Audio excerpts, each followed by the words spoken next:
Selamat datang semuanya di podcast MPK SMK Negeri 1 Kawali bersama saya hostnya Fahri Nurul Rohman dan rekan saya Dera dari jurusan akuntansi. Kami sebagai narasumber di sini kami akan membahas tentang finansial nih, gengs. Ya. Selamat datang kami ucapkan di episode pertama kali ini di podcast dengan tema ngobrol santai aja. Di siang kali ini, di pertemuan yang insya Allah berbahagia kali ini, di pertemuan yang cerah ini, semesta merestui ya, sudah cerah seperti ini, kita kedatangan tamu spesial dari jurusan akuntansi. Dan kebetulan karena Dera ini adalah orang finance, jadi kita bisa bahas-bahas tentang finansial di podcast kali ini. Jadi buat sobat-sobat semuanya yang ada di rumah, yang sedang nonton podcast ini, silahkan siapkan catatannya, siapkan memori otaknya untuk menampung semua ilmu yang bisa kita ambil dari podcast kali ini. Terutama kan karena Dera ini orang finance, jadi bisa kita ambil lebih banyak ilmunya. Tapi sebelum lanjut ke dalam podcastnya nih Dera, aku tuh mau tanya tentang karir kamu di finance ini, pernah ngalamin apa aja sih? Yang pertama itu adalah yang kedua motivasi, dan yang ketiga adalah izin orang tua. Ya, kita ngulik-ngulik sebentar nih. Soalnya kan pernah denger-denger nih kalau saya itu pernah denger-denger katanya kamu ini lagi main di kripto ya. Betul? Di kripto? Saya gak salah dengar? Saya mau tahu dong, perjalanan kamu di kripto itu dari kapan sih? Sejak awal pada kelas SMP. 7 SMP? Kamu latihan kripto berapa tahun? 2 tahun, berarti dari kelas 6 SD, apa 5 SD udah dimulai? Kelas 6 udah dimulai, dan kelas 7 udah mulai main kripto. Modal awal kamu berapa? 2 juta. 2 juta rupiah dari modal awal kamu? Dan penghasilan itu kamu dapat dari apa? Yang pertama saya jual akun. Jual beli akun. Dan yang kedua saya ikut Balap liar. Dan saya dengar ya kalau main kripto itu kan mainnya saham ya. Berarti main mata uang global kan? Mata uang global dunia, dan pusatnya di Amerika. Nah, kan kalau dari waktu nih, kalau kita kan di sini siang hari, di sono berarti malam hari kan? Berarti kalau di sini malam, di situ siang. Siang, kalau yang tepat terakhir itu malam. Malam. Berarti kamu selama beberapa tahun ini gak pernah tidur malam? Belum pernah tidur malam. Sore waktu saya sakit. Kemarin sore kamu sakit. Gini deh, terakhir kamu tidur malam secara normal, gak punya beban, gak punya pikiran, itu kapan? Kelas 5. Kelas 5 SD. Kelas 5 SD kamu terakhir tidur malam? Itu saya masih ingat. Itu sebelum kamu mulai terjun ke dunia kripto ya? Buset. Emang apa sih yang kamu kejar sampai gak tidur malam selama itu? Yang pertama kebebasan finansial. Ya, kebebasan finansial. Terus? Dan saya tidak mau terbelenggu dengan utang sama ingin kebebasan dari jeratan finansial. Jadi emang kamu benar-benar punya tujuan mulia, punya mindset yang opsionis, dan punya sesuatu yang besar yang kamu jadikan ambisi supaya kamu tetap bisa lanjut main di kripto ini. Tentang keluhan nih, tentunya kalau kamu sering gadang pastinya ada keluhan kesehatan dong. Udah ke dokter? Ntar, saya mau tanya dulu nih, kalau kamu itu tidur malam itu full gak tidur, apa ada tidurnya berapa jam, apa gimana? Itu tidur cuma 2 jam. 2 jam? Jam berapa? Jam 3. Jam 3 kamu tidur dan bangun jam 5 kamu bangun. Dan ke sekolah kamu ngantuk? Lumayan. Pastinya ngantuk ya? Kalau jam 4 Tidur langsung. Kebebasan finansial yang kamu kejar ya. Ya udah dah, nih saya mau tanya, ada beberapa pertanyaan nih buat kamu. Yang pertama, gimana cara ngatur uang biar gak boros, terutama bagi kita nih anak Gen Z ya. Anak Gen Z ini kan kalau punya uang sedikit aja tuh pasti cepet banget habisnya. Yang pertama itu yang kedua saran dari saya nabung reksadana. Nabung reksadana. Kenapa reksadana? Karena bunganya besar dan gak ada kerugian. Oh, nol besar kerugian. Nol. Nol banget. Menurut kamu investasi di zaman sekarang ini yang relevan buat kita selaku anak muda yang baru mau mulai tanpa modal, ada gak? Ada Apa? produk digital. Produk digital. Karena saya lihat di online umur seusia saya ada yang menjual produk digital dan itu hampir gajinya satu bulan tuh hampir 40 juta lebih. 40 juta lebih dalam waktu 1 bulan. Bulan. Set. Produk digital. Kamu sendiri pernah coba gak di produk digital ini? Ya saya nggak pernah sih kalau soalnya saya nggak bisa desain Canva. Nggak bisa desain Canva. Saya mau tahu dong, nggak perlu disebut nominalnya ya. Ini mas saya mau tanya-tanya aja, kalau profit kamu sekarang itu berapa? Sekitar di Berapa digit gitu? ratusan ribu dolar. Ratusan ribu dolar. Dan uang sebanyak itu di usia kamu yang sekarang ini dialokasiin kemana aja sih? Yang pertama saham, emas dan obligasi. Obligasi, saham, emas dan obligasi. Kalau saham kamu di berapa cabang? Kurang lebih 5. Apa aja? BCA, CDA, terus BCAP dan tambang. Emas, tambang. Pemirsa juga. Paling besar berarti di BCA berapa persen? Ada sekitar 10%. 10% aset saya di situ. 10% aset kamu di BCA. Oke, berarti kalau gini ya, kalau dikalkulasiin aku hitung-hitung tuh, kalau kamu punya 10% saham aset di BCA berarti modal awalnya itu 22 miliar. Kurang lebih dari 28 miliar lebih. 28 miliar. Ya, lebih. Lebih. Itu modal awal kamu nanam saham di BCA. Modal awal ya, modal awal. 28 miliar lebih. 28 ya. 10%. 10% dapat 28. Dari 28. Itu kapan? Waktu kelas 9. Wow. Oke sob, kelas 9 Ade Rahayu ini udah nanam saham di BCA 28 miliar dan kita masih pipis di celana. Hebat sekali Anda. Jujur loh, di usia Anda yang sekarang berapa? 17. 17 tahun, kita seumuran loh. Usia Anda yang 17 tahun ini Anda punya aset segitu banyaknya dan itu hanya di BCA aja. BCA. Ya kalau ditambah-tambah sama yang lain itu hampir 67. Hampir 60 Miliar. Ya, betul. Aset kamu 60 miliar. Ya. Semua disama. Set. Anak sekecil ini punya gak kebayang sih Der kamu. Itu gimana sih cara kamu ngelola uang sebanyak itu supaya gak kebuang sia-sia gitu? Saya mengkonfront di konfront. Iya. Semua uang yang saya miliki di konfront dulu.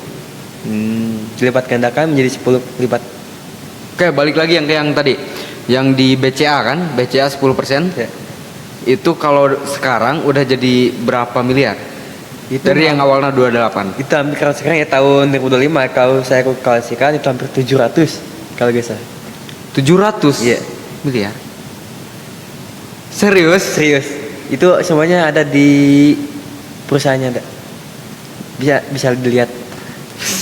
Aku mau lihat dong bukti kamu, lihat. Tuh ya. Ini sobat-sobat semuanya gak perlu lihat buktinya ya, cukup saya aja. Cukup saya. Tunggu, saya buka dulu.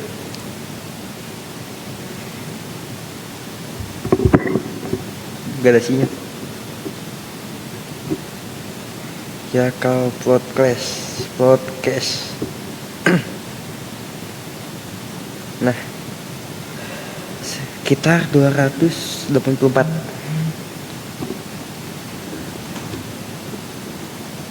84 miliar. Di usia kamu yang ke 17 tahun, kamu nyangka gak sih bisa sampai di titik ini? Sebenarnya itu gak kerasa. Gak kerasa? Gak. Waktu itu yang kerasa cuma beberapa ratus juta.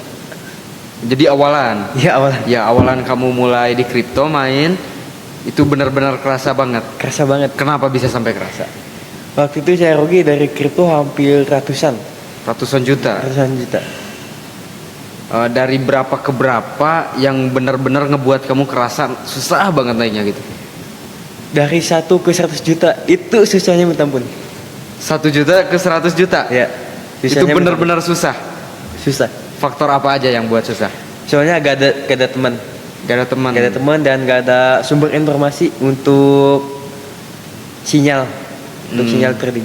Berarti emang itu benar-benar awal banget kamu belajar dan benar-benar baru nyoba banget. Nyoba. Belum punya relasi sama sekali di situ. Sebenarnya itu gak nyangka bisa sampai segini. Gak nyangka. Gak. Aku aja di saldo gue ya, gak ada sampai 1 juta. Dan kamu? Ada lebih. Ya lebih lah pasti. Maksudnya di berapa digit gitu? Kalau di saldo itu ya 3 digit, kadang 4. Kadang 4. Itu Ya. Baru di saldo. Baru di saldo. Bukan di aset. Bukan di aset. Terus apa aja sih aset selain di BCA yang 10% tadi? Yang kedua BRI. BRI berapa persen? Berarti itu cuma 1%. 1%. Iya. Ya, yang lain? CDIA, ya. BJHB, sama Antam. Antam. Iya. Udah Emas. main di Antam juga kamu? Udah. Karena saya tertarik itu emas global. Mas Global bener-bener tertarik ya. Betul. Tapi kan kamu udah punya beberapa aset nih, ya. Udah. Jadi maksudnya gini, uang kamu itu udah kerja lah buat kamu. Yeah. Kamu gak perlu merhatiin lagi uangnya gimana. Mereka pasti nambah kan? Nambah. Setiap malam juga nambah hampir ratusan. Terus kenapa setiap malam kamu masih gadang buat main kripto? Itu yang kadang buat uang jajan. Kalau yang dari saham itu saya puterin lagi. Emang gak cukup uang jajan kamu? Enggak cukup. Menurut kamu gak cukup segitu? Enggak. Soalnya kalau kebutuhan dan untuk modal dipisahin. Berarti kalau semalam kamu itu nggak tidur berjam-jam, itu dapat berapa sih? Sampai kamu rela kayak gitu? Kurang lebih dari $700.000 semalam. $700.000? Iya, semalam. Berarti kalau $700.000 ke rupiah itu ya hampir 20 eman ya? Iya. Oh, udah naik lagi berarti ya? Kan kalau dulu mah di $1 juta udah 14 miliar. Iya. Kalau dulu. Kalau sekarang udah naik berarti? Sama, bisa naik. Kalau sekarang ya $1 juta berapa rupiah? Sekitar 14,2 rupiah. Berarti naik ya? Naik. Kan 700.000 itu saya kalikan lagi. Iya. Terus selain dari aset yang tadi kamu punya, kamu udah punya usaha di bidang apa aja? Bidang investasi. Iya. Di yang terletak di Jakarta, ya pembukaan baru tahun baru besok. Jadi kamu buat usaha? Buat. Bentuknya tuh kayak gimana sih? Ya semacam bentuk gedung investor family. Ya, jadi khusus untuk yang investasi gitu, maksudnya? Khusus. Set. Kamu buatnya awalnya kapan? Ya bahasa waktu tahun 2023. Kenapa kamu kepikiran sampai ke situ? Mau buat kayak gitu? Karena ingin melebihi batas uang. Melebihi batas uang. Ya. Jadi bisa dibilang kamu gabut buatnya itu. Iya. Saya gabut karena gak punya uang, Der. Kamu gabut karena kelebihan uang. Iya. Tapi kamu dengan uang sebanyak itu, jujur loh, saya gak nyangka kamu punya aset sebanyak itu, punya ilmu sedalam ini. Karena kan kalau kalian tahu nih, sob, di luar ini kita tuh sering ngobrol bareng, sering sharing ilmu. Dan ternyata dari yang awalnya saya kira dari ini tukang lawak, tukang lucu, ya ternyata kalau udah ngobrol serius tuh bener-bener isi otaknya tuh ketahuan banget gitu. Isi di dalamnya tuh benar-benar dalam banget. Gak nyangka loh saya kamu. Oke gini, kalau misalkan ya kan tadi perusahaan kamu itu diciptain buat investasi. Betul. Ya betul kan? Betul. Berarti kalau dari rekan-rekan kamu yang jurusan AKL mau PKL boleh dong di tempat kamu? Tentu saja boleh, tapi yang pertama itu saya harus lihat dari bisa investasinya atau enggak. Soalnya bisa mantau cara pasar. Jadi kamu benar-benar pilih orangnya itu yang tepat buat perusahaan kamu. Terus ada kekurangan lain nggak yang menurut kamu nggak bisa buat orang tersebut diizinin di perusahaan kamu? Yang pertama itu terkait judi online dan pinjol. Judi online dan pinjol? Iya. Kenapa tuh? Karena setiap perusahaan pasti dicek karyawannya itu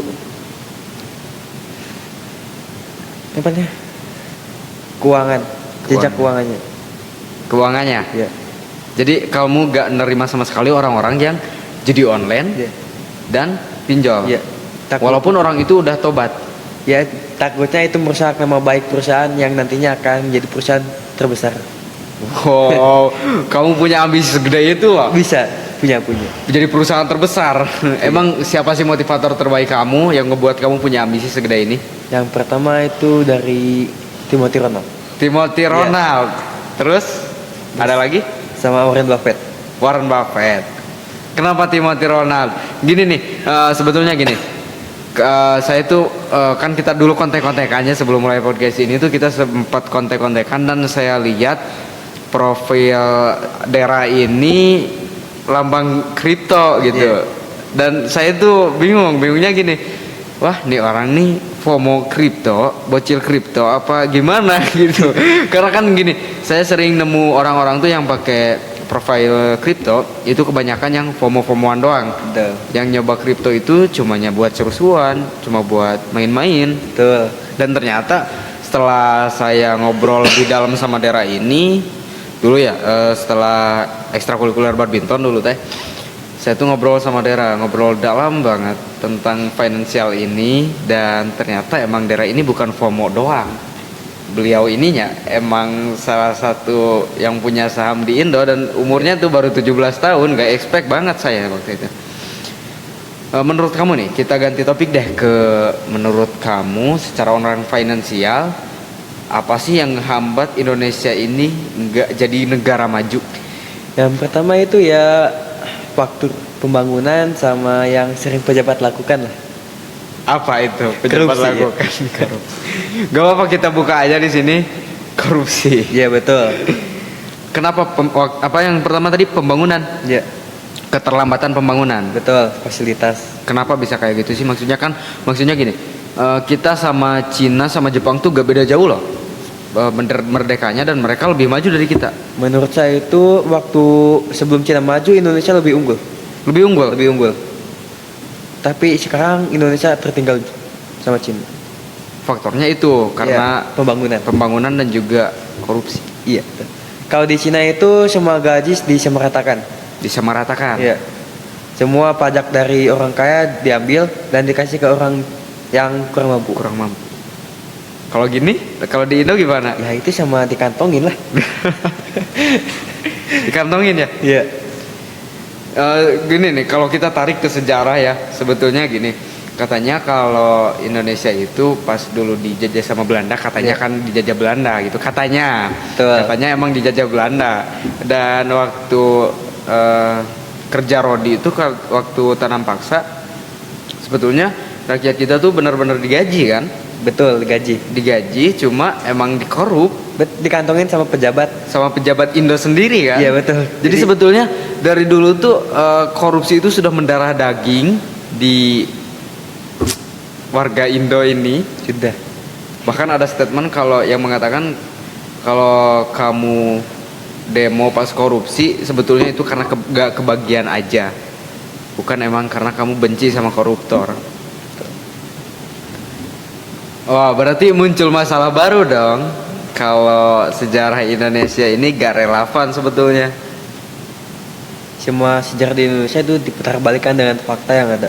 Diputar balikan? Ya. Kenapa kamu bisa ngomong kayak gini? Karena kalau dilihat dari sejarah VOC itu ada Ada apa? informasi yang mengatakan. Jadi Indonesia itu tidak dilihat dari satu informasi yang lain. Cuma dilihat dari sebelah sisi doang. Sebelah sisi. Emang bener gak sih kalau sejarah itu ditulis sama pemenang? Iya. Tulis. Jadi Dirubah diubah. sama pemenang. Iya. Emang Indonesia dulu menang lawan Belanda? Enggak sih. Menurut saya enggak. Jadi gini, sejarah itu bukan ditulis sama pemenang, tapi ditulis sama orang yang punya akses terhadap masyarakat. Indonesia dulu ngelawan Belanda gak mungkin menang kan? Nggak Orang mungkin. bambu runcing ngelawan pistol pasti mati, Pak. Betul kan? Betul. Terus ditulisnya bahwa Indonesia ini menang ngelawan Belanda. Ya betul. Kan katanya ada revisi buat sejarah gitu kan. Ada revisi buat sejarah berapa M lah gitu. Menurut kamu setuju gak sih buat revisi sejarah kayak gini? Ya tidak perlu sih. Kenapa gak perlu? Ya kita tinggal ambil aja dari sisi yang Belanda VOC. Itu sudah. Oh, itu Kan kalau diputar balikan lagi pasti faktanya pasti ditambah-tambah. pasti ditambah-tambah. Karena kan emang gini ya. Sebetulnya kan nggak pernah tuh terceritakan bahwasanya laskar-laskar ada yang memperkosa para wanita, ada laskar-laskar yang memenggal bayi. Itu dalam sejarah itu nggak pernah tertulis, tapi pada faktanya orang-orang dulu ada kayak gitu. Kalau dilihat dari buku sejarah itu gak ada. Iya kan? Semuanya gak ada. Jadi tapi tetap menurut kamu gak perlu direvisi? Gak perlu. Itu karena hanya akan membuang-buang uang. Ya, membuang uang. Itu aja. Gitu. Tapi boleh gak saya kasih pendapat lain tentang revisi sejarah ini? Bisa. Boleh. Kalau menurut saya sih ya perlu direvisi ya, karena impact dari sejarah ini benar-benar besar banget pengaruhnya. Israel aja yang mereka yakin bahwa tanah di Palestina itu adalah tanah milik mereka, mereka sampai rela perang ke Palestina hanya karena sejarah, hanya karena mereka yakin terhadap sejarah itu bahwa ya para orang-orang Israel ini yang mempunyai tanah di Palestina, mereka sampai perang loh. Iya, saya tahu itu. Tahu kan? Tahu. Jadi menurut saya sih sangat perlu direvisi. Kalau saya itu tinggal ambil doang dari sisi yang lain. Dari sisi yang lain. Jadi gimana tuh maksudnya? Maksudnya itu tidak usah memandang dari sisi sebelah, tapi ambil keduanya. Jadi disatuin gitu. Disituin. Mana yang nggak cocok dan cocok. Udahlah, nggak usah bahas ini. Gitu. Khawatir saya. Baru buka pertama kali udah ditutup kan gak lucu gitu. Betul. Jadi ya udahlah, gak usah bahas sejarah, kita gak usah bahas korupsi, kita alih topikan aja ke yang tadi. Ini ada pertanyaan nih dari beberapa rekan saya yang nitip katanya buat pertanyaan pas podcast sama Adera. Ini. Ada yang bertanya berapa persen penghasilan ideal buat ditabung? 10%. 10%. 10%. Kasih analogi deh gimana?